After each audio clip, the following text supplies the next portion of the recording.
So there is nothing called as a digital arrest. This is a concept created by the whatever I learned in the college. I have applied it in my policing part. And I come with a unique combination of the domain knowledge as well as the technology. The police relies a lot on data. Those were kept in also when used beautifully or in a judicious way, it can help. But is there any aspect of old school detective work you'd never hand over to a machine? I think no machine, no artificial intelligence can get into the mind of a person.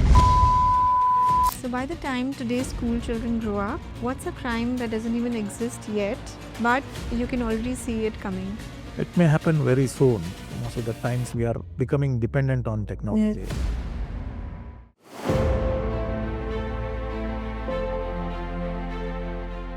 The safest city isn't the one with the most police, is the one where crime is prevented before it happens. In this episode of Expressions, we sit down with Deputy Commissioner of Police Bangalore, Raja Imam Kasim, to talk about cybercrime, AI, digital safety, and the mindset behind modern policing.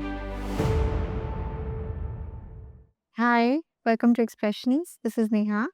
Today I have someone very special, very interesting, who's been taking care of the city, hoping to get some tips from him.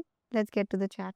As a young officer, you had the opportunity to present a project to Dr. APJ Abdul Kalam. I just want to know that what was that interaction like, and what are your memories about that? I go back to those days when a Police Science Congress was held at Niman's Convention Center.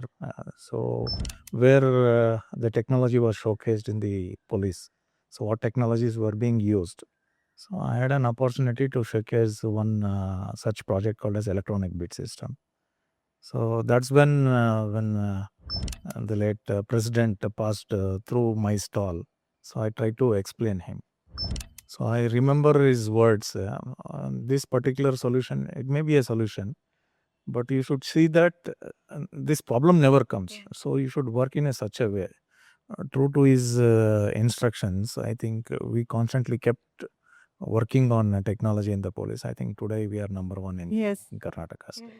So whenever any problem comes down, those particular words ring in my ear, and it keeps on reminding that any problem is not a problem. And there are some solutions. Yes, because I remember going through a quote of his that if you want to shine like the sun, you have to burn like the sun too. And I've seen that in your works that you've really contributed a lot to the growth of Bangalore. Yeah, it is a privilege to be in this post and the opportunity the government has given to me, so that we can pay back to the society whatever it has given to us in way of education. Yes. Also, with your technology background, sir, you think that has helped you bring in new concepts to your work and develop it in a better way?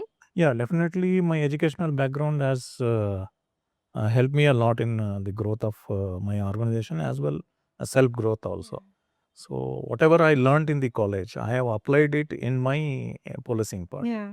And I come with a unique combination of the domain knowledge as well as the technology. Since I knew the technology as the back of my hand, and at the same time, I have been trained for in my police academy for policing. So police relies a lot on data. Those were kept in physical records. The moment I joined the police force, I thought my education should contribute to it, and somewhere I think it should reach to the society. So whatever we try to do, I think the processes should be simplified. Yes. So in that regard, I think definitely technology has helped in, and we have given enough number of projects. So I used to share with my seniors. So they used to ponder on these particular ideas, and then they used to come up with the projects that were implemented, and it has paid off in a very good manner. But I remember, I mean, I read that when you were doing this technology thing, everyone in your family wanted to join like a software engineer or something, but you chose this. Any reason why? You could have chosen a safe and, but, you came to this and you decided to do this. Policing is in my blood. My grandfather was a policeman. Okay. And from my mother's side, my father's side, he was a postmaster, I think, on the British era period. Childhood, uniform fascinated me. At some or the other time, I thought I will be joining. In fact, I had been selected in Combined Defense Services for Short Service Commission, but I didn't join because I was doing my MCA. So my family was in two minds whether to send me into uniform forces or to continue with the software. But I chose software because that was the flavor of the day then. I'm talking 2003-4. While I was doing my MCA itself, we had a lot of problems called as Y2K problems. For a small stint after completion of my education, I was with one computer training institute called as the International School of Computer Technology. So there it gave me an opportunity to understand a small stint to develop some application and all this. So meanwhile, while I was doing my MCA, I had taken up this sub-inspector's examinations. I passed through the examination. So I thought, let me give it a try. Father wanted to go into software. Mother wanted to follow her father's profession. I think I chose this profession. Also, sir, both your parents were educators. Is that true? Yeah, my father retired as a principal of a college, Okay. and my mother retired as a headmistress. And of course, any teachers, they are strict. I think they mold their kids also into well-disciplined students. Discipline. Yeah. So whatever I owe and whatever I am, just because of their upbringing and the strict way they brought me up, I think. So you say that they did have an influence on the way you're policing now. Yeah, definitely I have. I mean, my father was very strict, though my mother was very compassionate. Both of them gave their values to me, and today I'm here performing with whatever the traits they have given to me. Yes. So, and your wife also is an avid superbike, and she's gone across countries, if I'm not wrong, and traveled extensively. So, what has she taught you about courage, freedom, and risks, I would say? We complement each other. I think both of us face risks. Okay, so I face risk in my day-to-day job. She speeds up with a bike. I mean, rather riding a bike of 1200cc is not a joke. That too, being a woman and almost 5'5" of the size. She fearlessly rides the vehicle, but not recklessly. And she is very meticulously in planning her rides and choosing their gears and following the rules and regulations. And definitely there is some element I have learned a lot from her. And so at the same time, she also learns from me rules, regulations, whatever that are there. Constantly we interact and we together what we can give back to the society. I think constantly we try to. But so who worries about who more? I think definitely she worries a lot about me, but it is complementary. Yeah. So you've seen the worst of what people can do to each other for nearly 30 years now. So how do you go home, sit at the dining table, and you still believe in people? See, all said and done, I think we come across a lot of criminals, a lot of animosity we see in this thing. But we know them precisely what they tend to do. And over a period of time, I think we have learned how to handle them.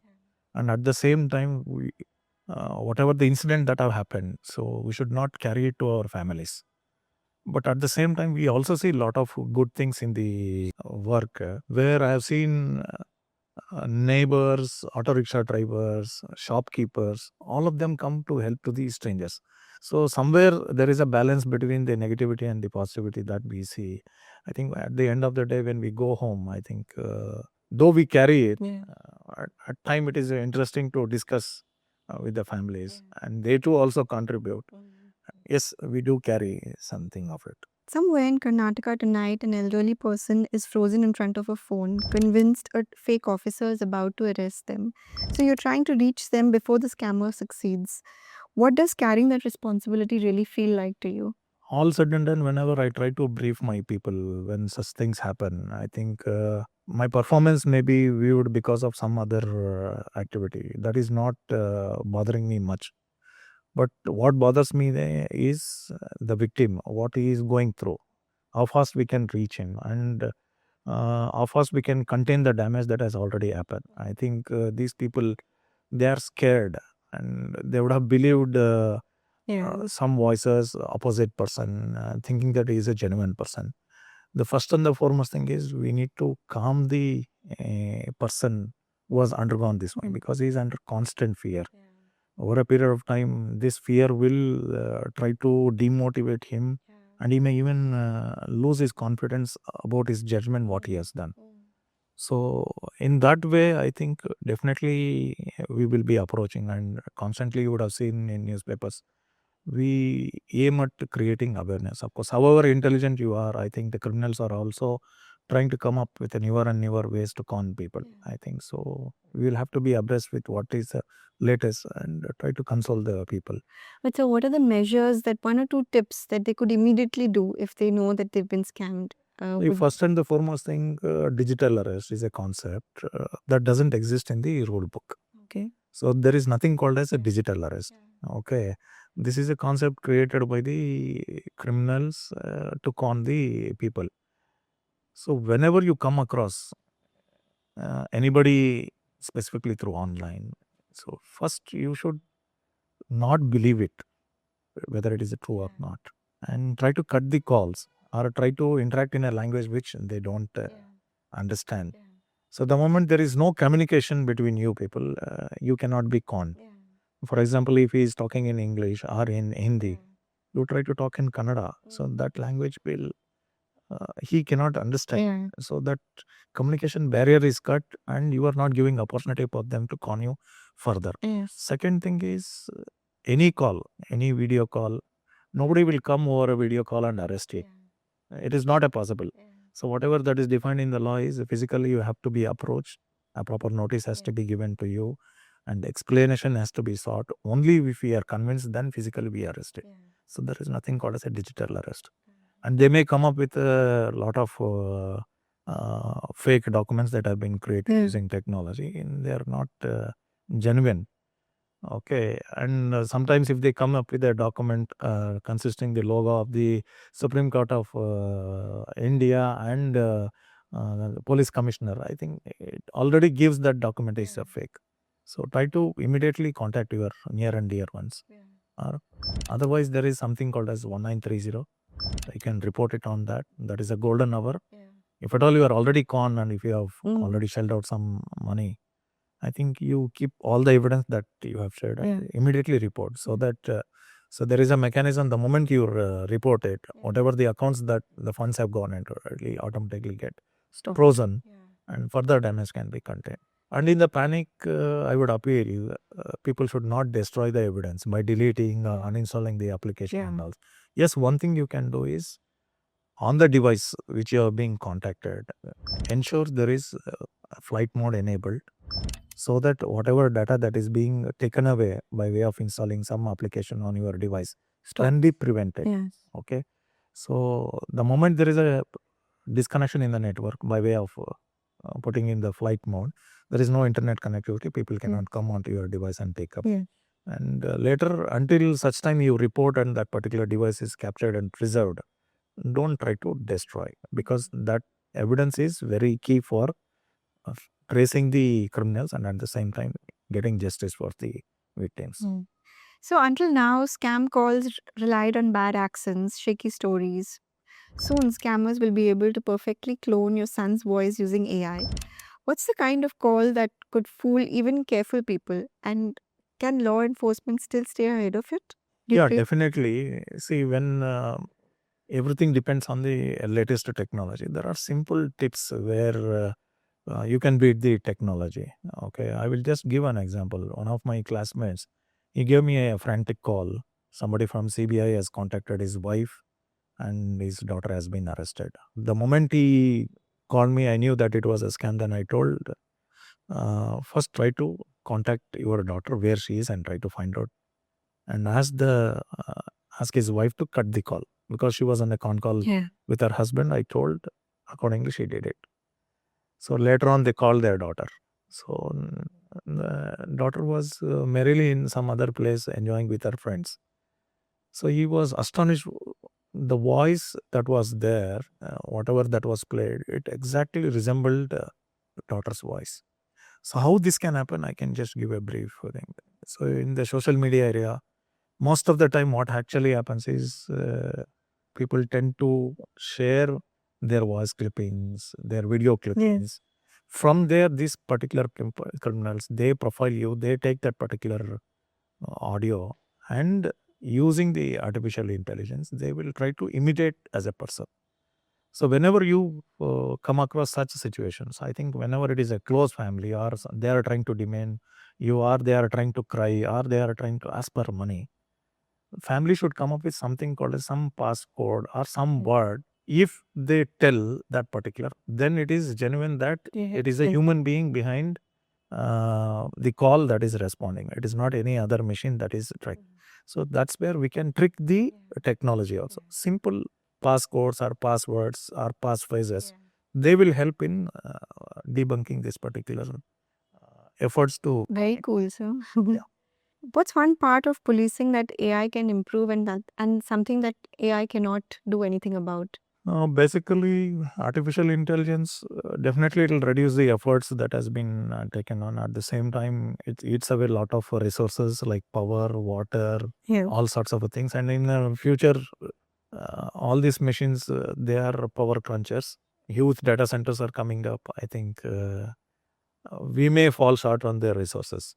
And of course, yeah, also when used beautifully or in a judicious way, it can help reduce a lot of drudgery of manually compiling the data, records, or anything. And of course, there are so many technologies. Recently, we have used in our New Year's bandobast also. We use the heat mapping for crowd management, and we have used the facial recognition for detecting the criminals. So AI can be used in wonderful ways. At the same time, I think it can also be put into use in a very bad way. So like conning people. Yes, sir. So it is a 50-50. One bad 10-second clip can now follow a child for the rest of their life. So you often speak to students about their digital footprint. Now, what's one thing you wish every teenager understood before they hit that post button? Seeing students are under the peer pressure, the moment they get to handle a sophisticated smartphone, so they want their presence to be felt on the internet and social media. And due to the peer pressure of getting likes, follow, and all, then they are going to any level to try to create content and post on the internet. So one thing I would caution people is whatever content you try to post, you should see that whether it is going to affect you in the long run, whether it can be utilized, that particular content can be utilized against you.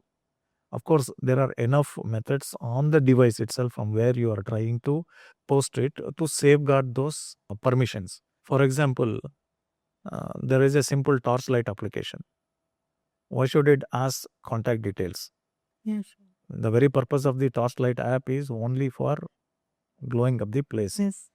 But it should not ask for the contact details. So the moment something like this comes up, so you should use your intelligence whether these permissions can be given or not given. Of course, you should restrict those things. If at all you have already given, still you can go back into the applications, open the settings, and wherever the relevant permissions can be switched off, better to switch up those things. And all said and done, whatever content you are trying to post, you should selectively Be careful. upload the content on the social media. Yes. And so other countries are also coming up with the laws like Australia has that, children below 16 cannot use. You wish that even India should do that? I mean, they should follow. Yeah, definitely something in this regard should come up. I think parental, of course, there are enough softwares for parental guidance. Nowadays, kids are also very intelligent. They know how to bypass these particular permissions that can be enforced onto the devices. There is a lot of thought process that is coming up. I think even in India, I think this should be implemented. Yes. So there is discussions going on. Yeah. I think it is not surprising. Very soon, I think we can see some laws restricting these teenagers. So one detail that stuck with me was your observation that even trusted officials often carry a second phone because nobody wants the FSB reading their messages. So what's one digital hygiene practice you've personally follow at home that might surprise people and which you feel that all families should also follow? For all your financial transactions wherein you receive your OTPs and all those things, still a keypad. I bet on the keypad phones where there is not much intelligence put into that, what you find on the smartphone. So all transactions related activity, So it is only a just sharing of an OTP that comes down. Keep exclusive devices and exclusive numbers while you tend to involve financial transactions. Okay, sir. Of course, it is very difficult to Yes. maintain two different phones, but of course, you can prevent at least. Yeah. So apart from that, I think there are a lot of apps that are there. So you should be aware of the permissions what you tend to give. So if you know these things, uh, there is no wonder you can go out on the social media and utilize. And of course, nowadays the device or the intermediaries what we call Facebook, whether it is Facebook, etc. Everybody is watching you because of the permissions you have already given for them while you are installing. Very important. Those can be switched off. For example, the basic things, the location permission you have given. On Google, the moment you have created an email until date, what all activity you do, people like us, we can know where all you had been, what all content you had searched, all those things are there. So once in a while, you need to go to the settings of your devices and switch off which was not required. And at the same time, you have generated a lot of content for yourself. There should be a mechanism of taking backup of those content and placing them in some reserves. At the time of some problems with your device, I think you can fall back on whatever the data that is. Keeping backups is very important also. So these things, I think, these are the small things that I would suggest. So, sir, police departments are increasingly using drones, AI, advanced analytics. The MCA graduate in you, I'm sure, must love that. But is there any aspect of old school detective work you'd never hand over to a machine? See, I would love, since I come from a technology background, down when I joined the police force, all these gadgets, technology was in the nascent stages. I don't deny it was not there. They were in the nascent stages. And blessed are the nowadays cops who have all these technologies at their disposal. And many cases can be solved in a jiffy in using this particular technology. But one thing what I would love to tell is whenever I interact with a witness, okay, the thought process of the witness, no machine can beat.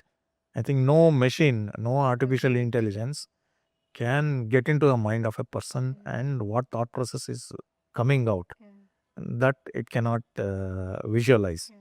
And there is an art of even interrogating a witness or interrogating the criminal. I love that particular part. It gives a lot of human touch over there. Definitely we can beat the technologies. I think by now you would be able to make out, right, who's being honest or not. Yeah, after having put in 30 years of service, I think when we look back what we have made the mistakes during our early years of the career, so we are better off now. We can gauge what is happening by just simply observing certain things. I think we can make out intention and opposite. At the same time, we can even guide our people. We can train our constabulary in or any other officers, whatever we have gained over a period of year in the form of SOPs, circulars, or memos. So if people follow those things, definitely I think it will improve the investigation quality. So, sir, every few months, a video goes viral showing a supercar racing down a Bangalore road at midnight. As someone who's actually policed the city's traffic, what goes through your mind when you watch these clips? At one time, I admire the engineering that has been done in that particular vehicle. Okay, at the same time, I feel for the other road users because the person behind that machine, if he is not using it very judiciously on the roads, he can try to kill somebody on the roads. At the same time, when he compares with any other road user, be it a auto rickshaw driver or be it a below any other public transport vehicle, they cannot also try to do what he is doing on the roads. I think people doing these stunts only for sake of some Instagram reels, I think they are definitely borrowing some time. So definitely they will end up in some kind of a major accidents. I think it may kill them or it may kill somebody else also. So what I advise for those people, there are places To do this. activity. Definitely if you want to test the machine, let them go and test Very the well machine. said. Not on the roads. Yes. Yes. So as you know that World Cup is going on and football fans were upset when late night screenings were shut down in parts of the city. So as a police officer, how do you decide when to let a neighborhood enjoy itself and when public safety has to take precedence? So Okay, definitely I would not obstruct enjoyment. But if it is a well-behaved society or an organization which has already kept the authorities informing, and also they have their own way of managing the crowd, definitely I should not be worried about that sense. But in the past, we have seen what happens. yes. Usually, it is crowded when alcohol is also flowing out over there. Yeah. Things can change for a very bad situations.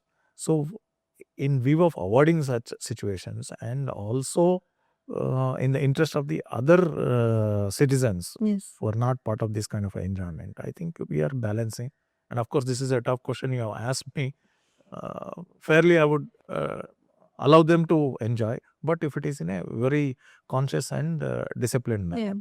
But if it goes out of control, definitely I think Yeah. we'll have to chip in to control that activity. But so kudos to your team for handling the cricket, and those things have been so meticulously planned and handled by the Karnataka police, which we're all very happy to see in the last IPL matches that have taken place in the city. Yeah, thank you for this compliment. I think enough effort has gone in. Yeah. All senior officers, Yes. We have put in our thoughts over there. Enough homework has been done. Yeah. Without giving scope for the repetition of the Yes. past mistakes, I think enough efforts has gone in. Yeah. Also, we have used technology, human intelligence, Yeah. and tried to put up a good show. So just in April, you personally oversaw the destruction of almost 38 crore worth of seized narcotics. What have these experiences taught you about addiction and crime?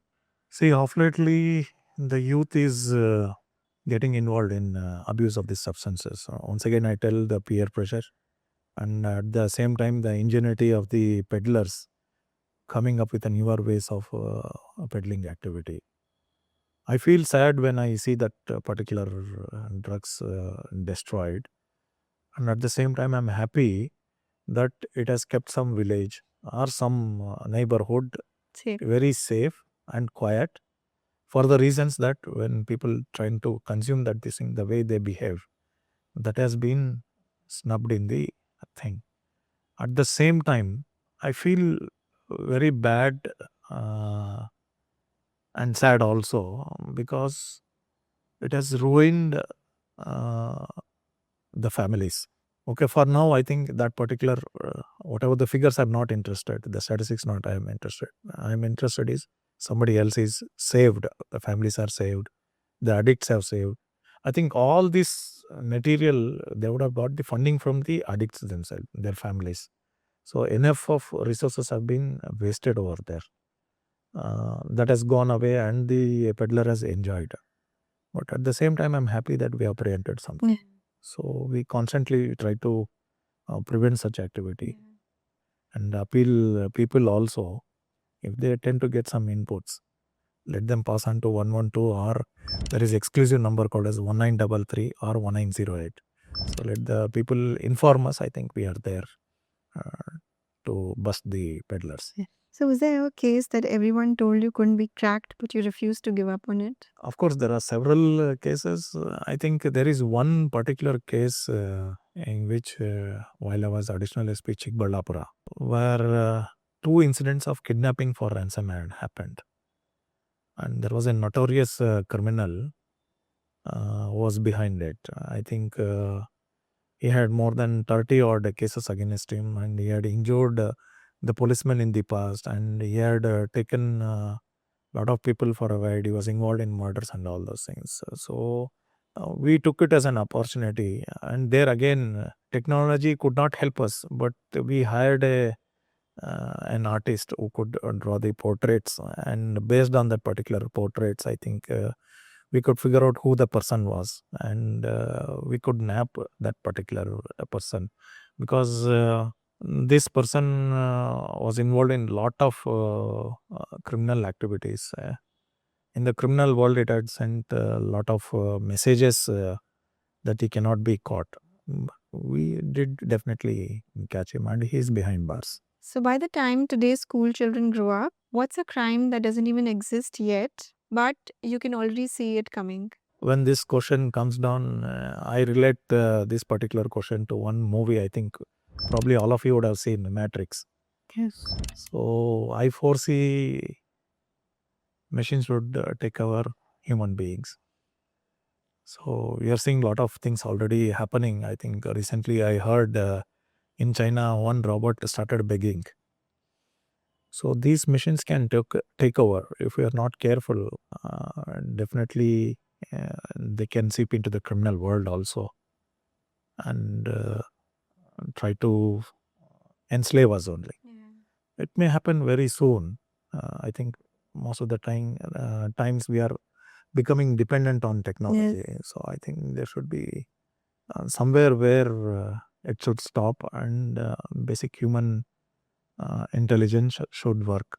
Basic human feeling should work, and basic human thought process to decide the decisions instead of the machines deciding for us. You've given a lot of thought for us to think and ponder upon.